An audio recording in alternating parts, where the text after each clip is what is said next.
નમસ્તે વિદ્યાર્થી મિત્રો, આપણે યાંત્રિક સંતુલન ભણ્યા દ્રઢ પદાર્થનું અને આ યાંત્રિક સંતુલન પર આધારિત એક સિદ્ધાંત છે જે ચાક માત્રાનો સિદ્ધાંત. આ ચાક માત્રાનો સિદ્ધાંત એ બીજું કઈ નહીં, પ્રશ્ન આવો પૂછાય તમારો કે આદર્શ ઉચ્ચાલનની રચના કાર્ય સમજાવી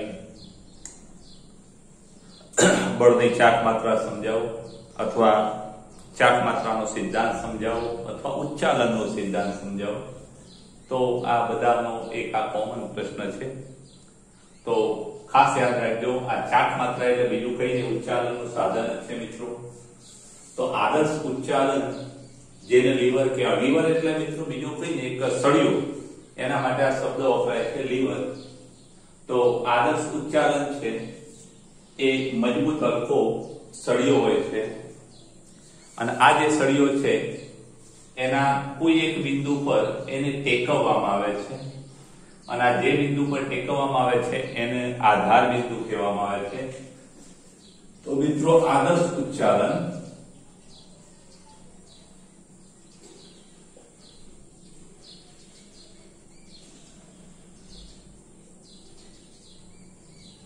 એ એક હલકો મજબૂત અને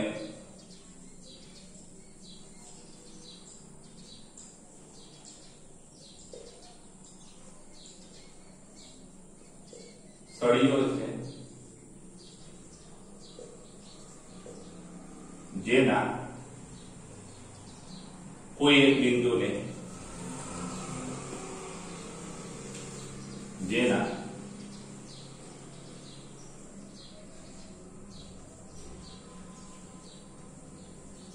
બિંદુએ તેને ટેકવવામાં આવે છે.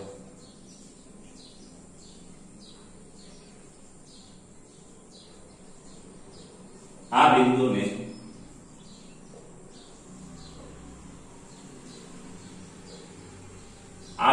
શું કહેવામાં આવે છે મિત્રો? આધાર છે.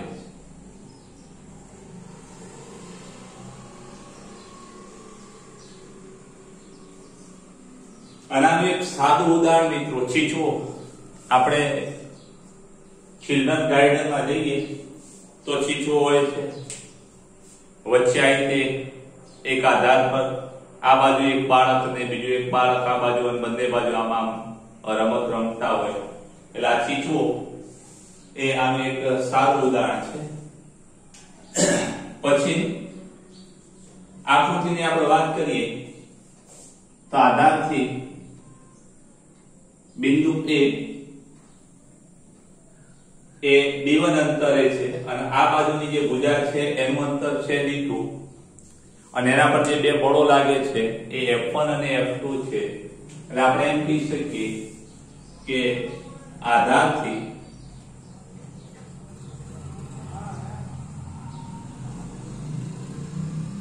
F1 અંતરે આધારથી d1 અંતરે બળ F1 અને d2 અંતરે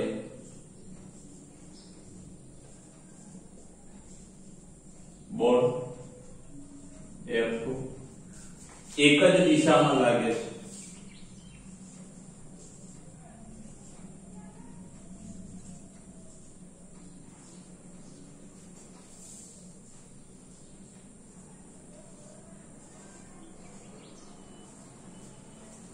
હવે આ બંને બળોના કારણે તંત્ર સંતુલનમાં છે.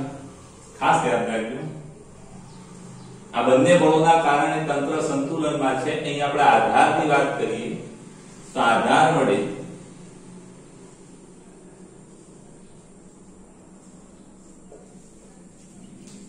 આધાર બિંદુ પર, આધાર બિંદુ એટલે સળિયાનો આધાર બિંદુ O,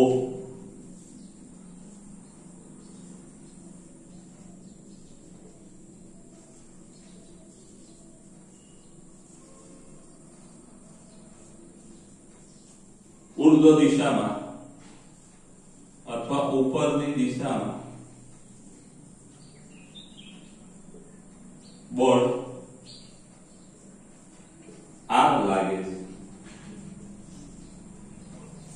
અહીંયા આધાર દ્વારા આધાર બિંદુ પર ઉર્ધ્વ દિશામાં r બળ લાગે છે. હવે આ આખું તંત્ર કોઈ રેખીય ગતિ કરતું નથી અને માટે સ્થાનાંતર સંતુલનમાં છે. એટલે આપણે એમ કહી શકીએ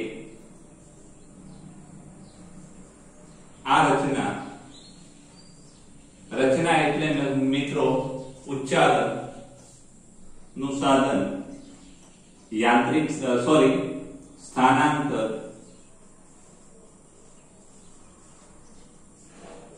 સ્થાનાંતરણ સંતુલનમાં છે અને માટે આ ઉપરના બળમાંથી નીચેના બળો બાદ કરીએ મિત્રો તો પરિણામી બળ શૂન્ય થાય. ઉપરના બળને આપણે ધન કહી દઈએ તો ખાસ યાદ રાખજો ઉપરનું બળ r માઈનસ નીચેના બળો બાદ કરીએ તો પરિણામ 0 મળે. ખાસ યાદ રાખજો.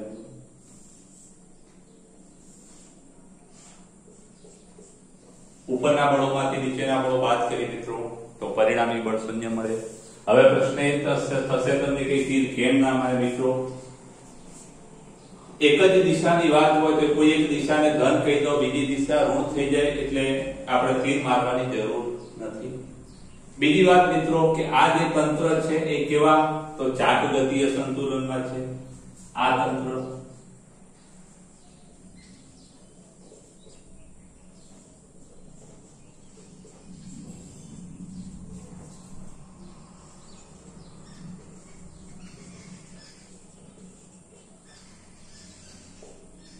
અને માટે આ સમઘડી દિશામાં આ બળ આ દિશામાં ટોર્ક લગાડશે અને આ બળ છે આ દિશામાં ટોર્ક લગાડશે. આ દિશાનું જેટલું ટોર્ક થશે એટલું જ આ દિશાનું થશે પણ વિરુદ્ધ દિશામાં. આ દિશાનું ટોર્ક એટલું કે O બિંદુને અનુલક્ષીને આ દિશાનું ટોર્ક એટલે r ક્રોસ f. r એટલે શું થાય d. ખાસ યાદ રાખજો મિત્રો ટો નું સૂત્ર આપણે આવું ભણ્યા ટો બરાબર r ક્રોસ f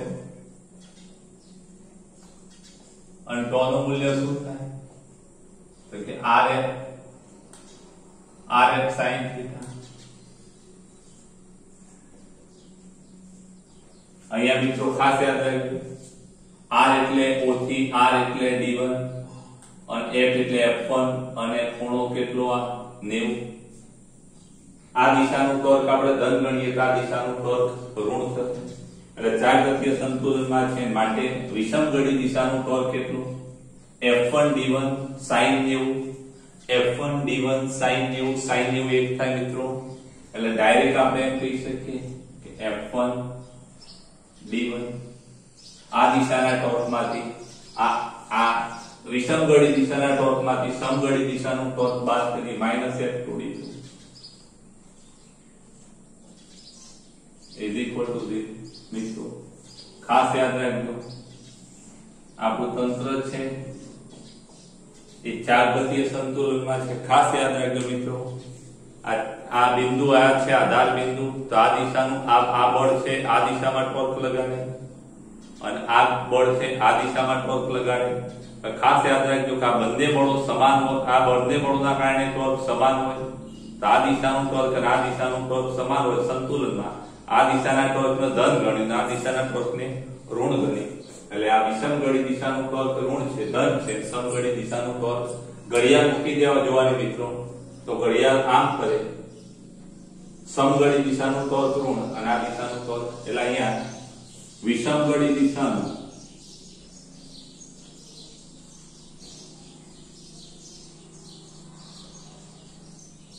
ટોર્ક ધન અને સમઘડી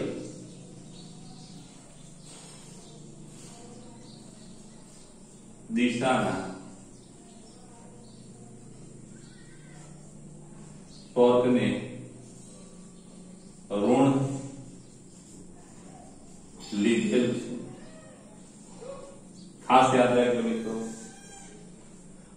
હવે સામાન્ય રીતે ખાસ યાદ રાખજો કે આ જે ઉચ્ચાલન છે એ ઉચ્ચાલનમાં આ r બળ છે એ આ બંનેના જેટલું હોય છે.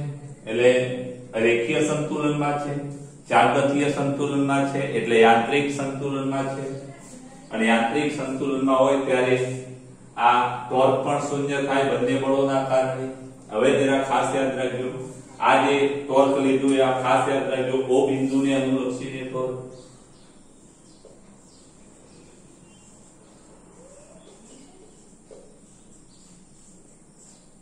લેતા અહીંયા ટોર્ક જે છે એ O બિંદુને અનુલક્ષીને છે.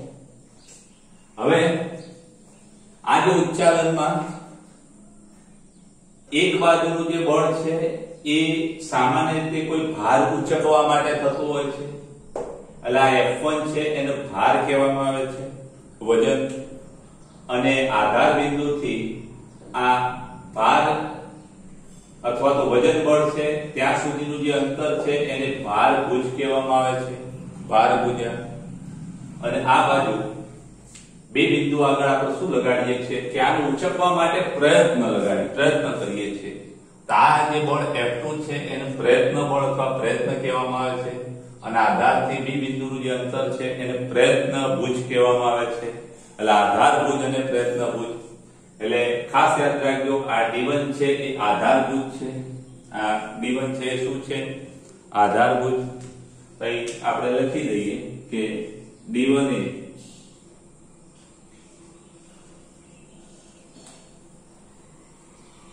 ભારભુજ, આધારભુજ નહીં મિત્રો, ભારભુજા છે. અને F1 એ ભાર છે અથવા વજન, જે આપણે વજન ઉચકવાનું છે તે. D2 છે એ શું છે મિત્રો? તો D2 A પ્રયત્નભુજ.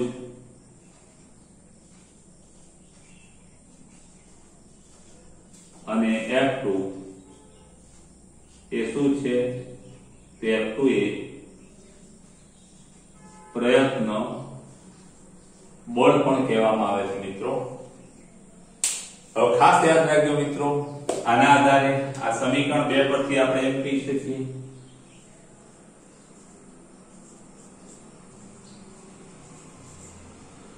F1 D1 is equal to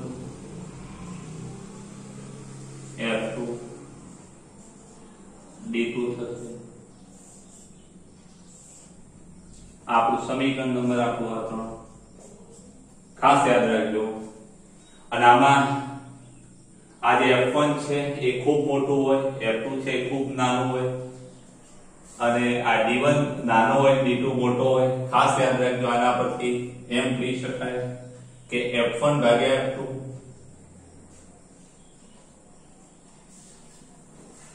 ભાર અથવા વજન ભાગ્યા લગાડેલું પ્રયત્ન બળ બરાબર શું થાય? તો ખાસ યાદ રાખજો, F1 ભાગ્યા F2 બરાબર D2 ભાગ્યા D1. અને આને શું કહેવામાં આવે છે? તો મિકેનિકલ એડવાન્ચર. આને મિકેનિકલ એડવાન્ચર કહેવામાં આવે છે, જેને યાંત્રિક લાભ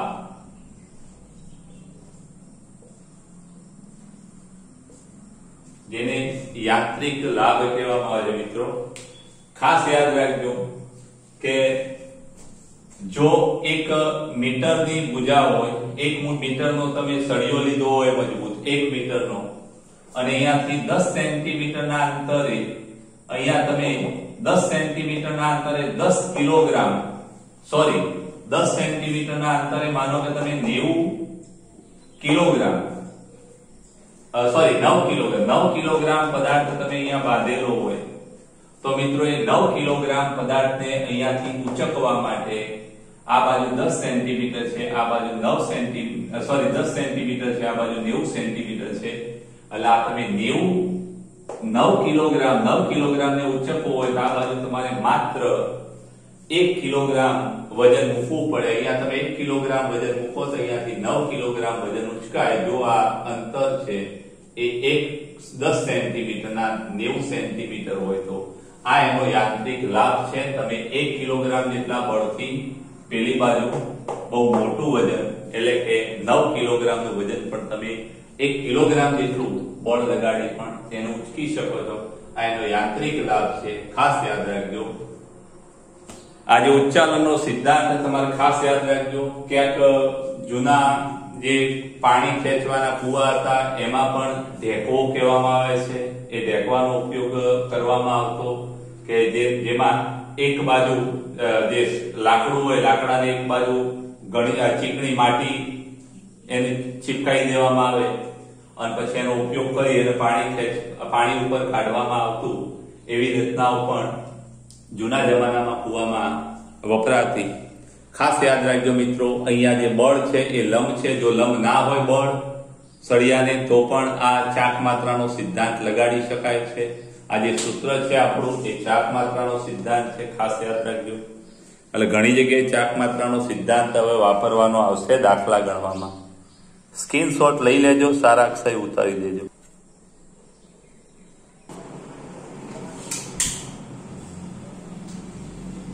નેક્સ્ટ વાત મિત્રો, ગુરુત્વ કેન્દ્ર. તો મિત્રો ખાસ યાદ રાખજો, કોઈ પાટિયું હોય તે પાટિયાને તમે આવી પેન્સિલ અથવા પેનની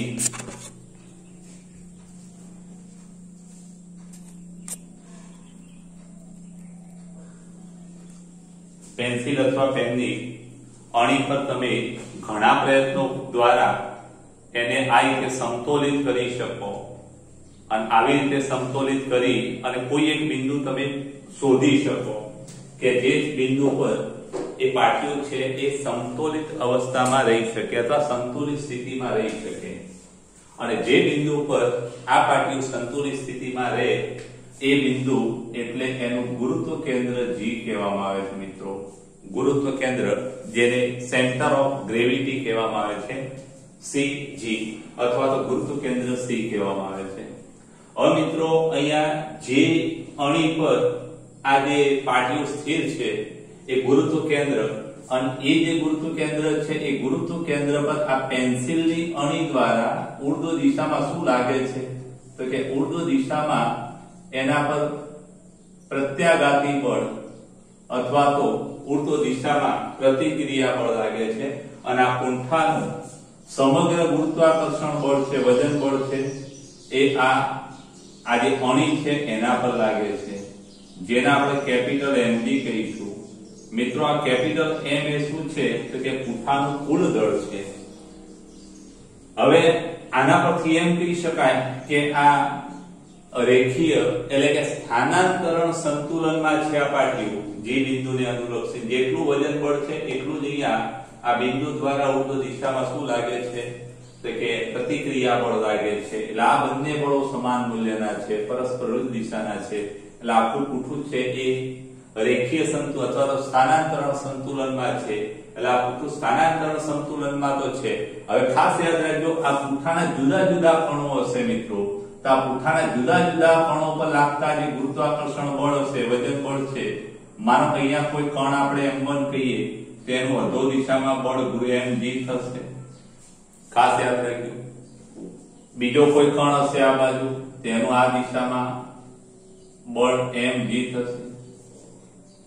આ 2 નંબરનો છે. એટલે m1g, m2g આવા ઘણા બધા કણો હશે. ત્રીજો હશે, ચોથો હશે, પાંચમો હશે, એમો હશે. એટલે આ બધા જ પૂંઠાના બધા જ જે કણો છે, બધા જ કણો પર અધો દિશામાં શું લાગશે? વજન બળ લાગશે.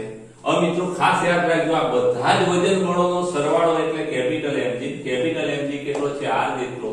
એટલે આપણે એમ કહી શકીએ કે આખું જે રચના છે એ કેવા સંતુલનમાં છે તો કે સ્થાનાંતરણ સંતુલનમાં છે. એટલે ખાસ યાદ રાખજો એક કે કયા તો કે સ્થાનાંતરણ સંતુલનમાં છે.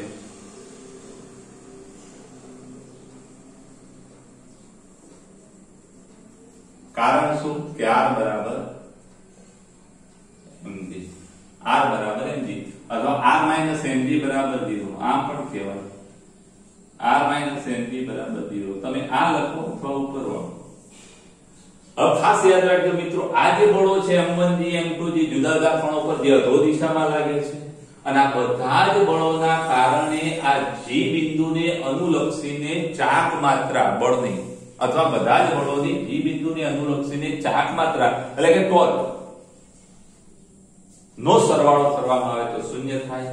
એટલે g ને અનુલક્ષીને ધારો કે ખાસ યાદ બધું લખીશ ને મિત્રો, સેન્ટર ઓફ ગ્રેવિટી એને સીધી પણ કહી શકાય, સેન્ટર ઓફ ગ્રેવિટી સીધી કૌંસમાં ગુરુત્વ કેન્દ્ર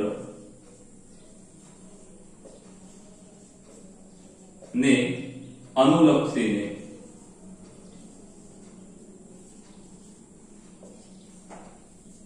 કોઈ mi કણનો સ્થાન સદિશ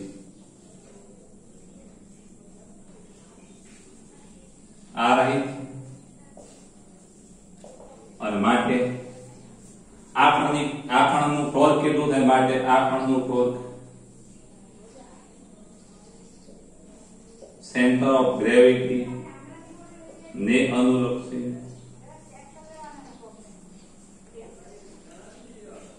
ટોર્ક તો i કેટલું થાય મિત્રો, તો કે ટો i r cross f ri cross mi ખાસ યાદ રાખજો મિત્રો, r અહીંયા લંબ હશે કોઈ પણ કણ માટે, અહીંયા માનો કે r છે તો આના માટે શું થશે, r અહીંથી લંબ હશે અને બળ આ દિશામાં હશે એટલે બંને વચ્ચેનો ખૂણો 90 છે, એટલે આ ટો i નું મૂલ્ય કહીએ મિત્રો, તો આ ક્રોસ ગુણાકાર રાખવો હોય તો રાખી શકાય, લંબ છે ભલે, અને માટે કુલ ટોર્ક કેટલું થાય, તો કે કુલ ટોર્ક ટો બરાબર શું થાય, તો કે બધા જ ટો નો સરવાળો સિગ્મા ટો i બરાબર 1 થી n લખવું હોય તો લખી શકાય, અને એના બરાબર શું થાય કે sigma ri cross r cross f એટલે mi ખાસ યાદ રાખજો મિત્રો, r ક્રોસ f એટલે mg બધા જ કણોમાં ખાસ યાદ રાખજો આ પરિણામી ટોર્ક, અને આ કેટલું થાય મિત્રો 0 થાય, કારણ કે સંતુલનમાં છે, ચાક ગતિય સંતુલનમાં છે, અને માટે આ પરિણામી ટોર્ક કેટલું થાય મિત્રો 0. હવે ખાસ યાદ રાખજો કે આ પરિણામી ટોર્ક 0 છે, આ સમીકરણ નંબર 1 કહીએ અને આપણે 2 કહીએ, પરિણામી ટોર્ક મિત્રો 0 છે. આમાં બધા જ કણો માટે g નું મૂલ્ય કેવું પડશે, સમાન થશે, તો બધા જ કણો માટે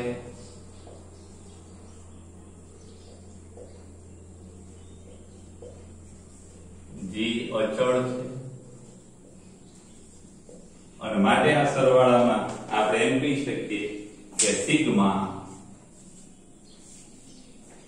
તો બરાબર g અચળ છે એટલે સિગ્મા ri ક્રોસ mi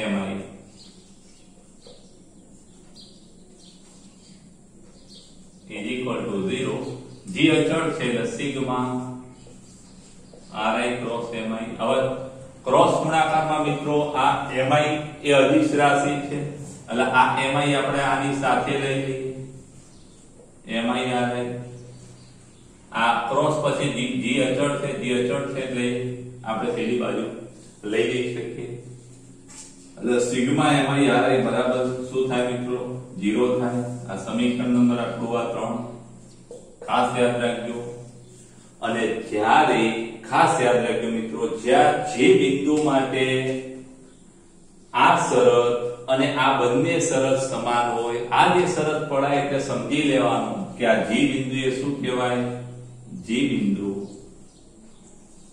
એ કયું બિંદુ કહેવાય મિત્રો, તો કે દ્રવ્યમાન કેન્દ્ર કહેવાય.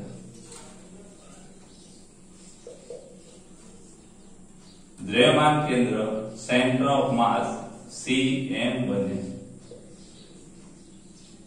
એટલે ખાસ યાદ રાખજો, અહીંયા centre of gravity is equal to centre of માસ બને. ખાસ યાદ રાખજો, ક્યારે દ્રવ્યમાન કેન્દ્ર છે એ ક્યારે ગુરુત્વ કેન્દ્ર બને મિત્રો, ખાસ યાદ રાખજો. આની એક બહુ મહત્વની શરત છે, બધી પરિસ્થિતિમાં આવું બનતું નથી મિત્રો, પણ ખાસ યાદ રાખજો કે પદાર્થ જે આપણે લઈએ છીએ એ પદાર્થનું પરિમાણ ખૂબ નાનું હોય, અને પદાર્થનું પરિમાણ ખૂબ નાનું હોય અને પદાર્થના બધા જ બિંદુ આગળ ગુરુત્વ પ્રવેગથી જો સમાન હોય, ગુરુત્વ પ્રવેગથી જો સમાન હોય તો સમજી લેવાનું કે એ બિંદુ ગુરુત્વ કેન્દ્ર એ જ દ્રવ્યમાન કેન્દ્ર થાય મિત્રો.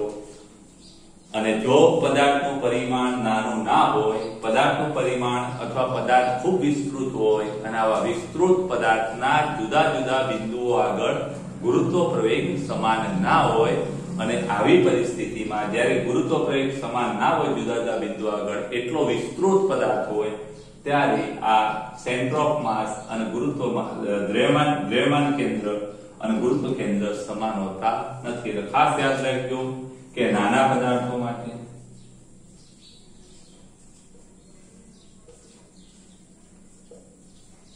અને CG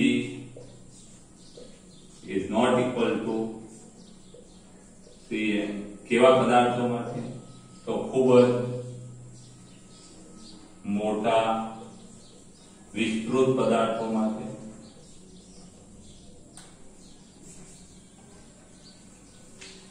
ખૂબ જ મોટા